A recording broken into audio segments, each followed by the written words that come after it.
இந்த வீடியோ உங்களுக்கு பிடிச்சிருந்ததுன்னா சப்ஸ்கிரைப் பண்ணுங்கள், பெல் ஐக்கான் ப்ரெஸ் பண்ணுங்கள்.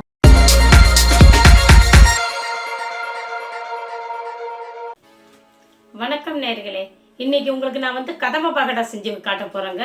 அதுக்கு என்னென்ன தேவையான பொருட்கள்னு பார்ப்போம் வாங்க.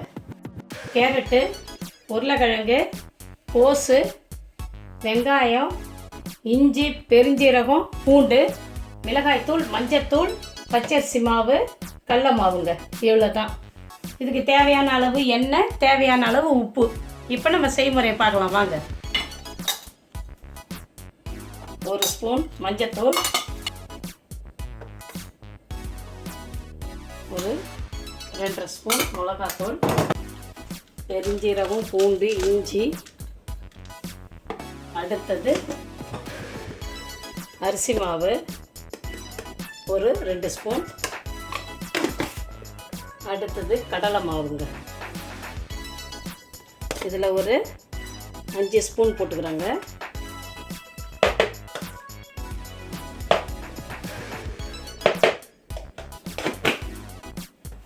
அடுத்தது கொஞ்சம் பல்லாரி வெங்காயம், கொஞ்சம் பெருசாக தான் போட்டுக்கிறேன். இதை பாருங்கள்.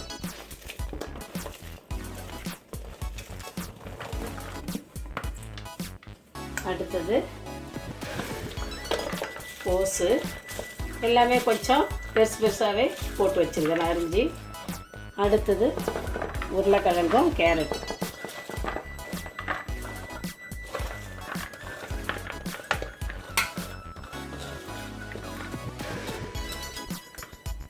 இதுக்கு தேவையான அளவு உப்பு சேர்த்துக்கிறேங்க. கொஞ்சம் இதில் கொஞ்சம் லெமன் கொஞ்சம் ஊற்றிக்கிறேங்க. கொஞ்சமாக, ரொம்ப இல்லை, கொஞ்சமாக. எல்லாம் போட்டாச்சு. இப்போ நம்ம என்ன செய்யணும், இதை அந்த ஏனத்துலேருந்து எல்லாத்தையும் மாவு எல்லாம் கலந்தாச்சு. அதை போட்டு நம்ம கலக்கணும். ஆனால் தண்ணி விடாதீங்க. ஏன்னா இந்த காயில் விடுற தண்ணியே சரியாக இருக்கும். தண்ணி ஊற்றாதீங்க. ஏன்னா உருளைக்கிழங்குலேயும் தண்ணி விடும், வெங்காயத்துலேயும் தண்ணி விடும், கோஸு, கேரட்டு எல்லாமே தண்ணி விடுற பொருளுங்க தான். அதனால் தண்ணி விடாதீங்க.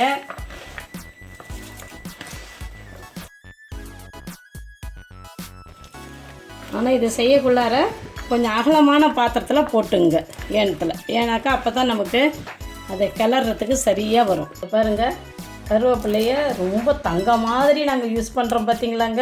இதுக்கு நிறையா பகோடாவுக்கு கருவேப்பிலை நிறையா போட்டால் நல்ல மணமாக தாங்க இருக்கும். இப்போ எல்லாத்தையும் போட்டு நான் கலந்துட்டேன். கொஞ்சம் ஒரு 10 நிமிஷம் ஊறட்டங்க.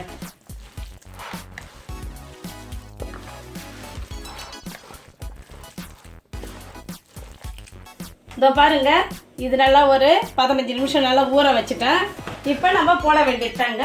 ஒரு கடாய் அடுப்பில் வச்சாச்சு. இரும்பு கடாய் தாங்க. இப்போ நான் எண்ணெயை ஊற்றுறேன்.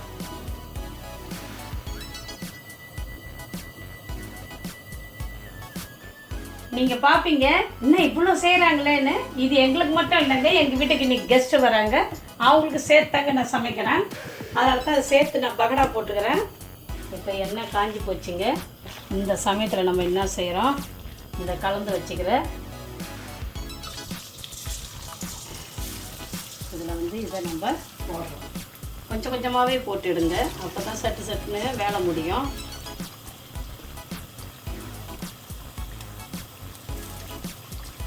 பரவாயில்ல, அப்படி போட்டு விட்டுருங்க.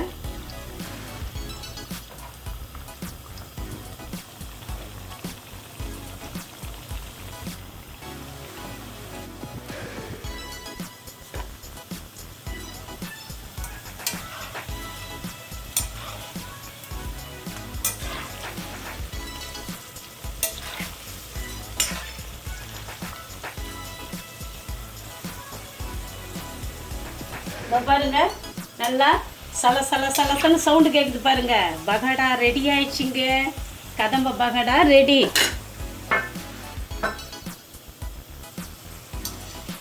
சமையல் செய்யக்குள்ளங்க எப்பவுமே ஒரு இன்ட்ரெஸ்டாக, ஒரு ஆசையோடு செஞ்சாதாங்க சமையல் நம்மளை நெருங்கி வரும். நம்ம ஆமாம் வேலை செய்யணுமா, சோறாக்கணுமா அப்படின்னு நினச்சோன்னு வச்சுட்டாங்களேன், அந்த சமையல் நம்மக்கிட்ட வராதுங்க. ஒரு குழந்தைய நம்ம எப்படி அரவணைக்கிறோமோ அதே மாதிரி தாங்க சமையலும். நீங்கள் அந்த மாதிரி நினச்சி இப்போ செய்யுங்க. உங்களுக்கு சமையல் ஈஸியாக வரும். உங்கள் கையில் சாப்பிட்றது எல்லாரும் விரும்புவாங்கங்க. பகோடா ரெடி ஆயிடுச்சுங்க.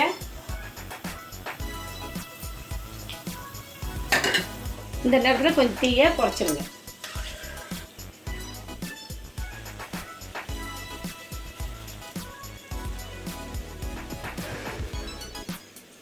நல்லா எண்ணெயை வடிகட்டி எடுங்க.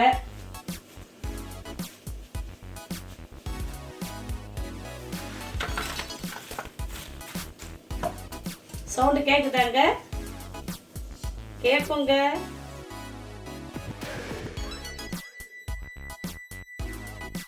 இதோ பாருங்க, கதம்ப பக்கோடா ரெடி ஆயிடுச்சுங்க. இதை நான் மறுபடியும் இதில் என்னென்ன போட்டேன்றதை உங்கள்கிட்ட சொல்லிடுறேன். உருளைக்கிழங்கு, வெங்காயம், கேரட்டு, கோஸு, காஞ்ச மிளகாத்தூள், மஞ்சத்தூள், பெருஞ்சீரகம், பூண்டு, இஞ்சி இதெல்லாம் தட்டி வச்சுக்கிட்டேன். எல்லாத்தையும் அதையும் போட்டு கலந்துக்கிட்டேன். கருவேப்பிலை, கொஞ்சம் எலுமிச்சை சாறு, மைதா மாவு கொஞ்சம் போட்டிருக்கிறேன். அடுத்தது கொஞ்சம் அரிசி மாவு, அடுத்தது கொஞ்சம் கடலை மாவு கொஞ்சம் கூட போட்டிருக்குறாங்க. இது எல்லாத்தையும் ஒன்றா கலந்து எண்ணெயில் ஒரு 10-15 நிமிஷம் ஊற வச்சுட்டு அப்புறம் எண்ணெயில் போட்டு நம்ம எடுக்க வேண்டியதுதாங்க.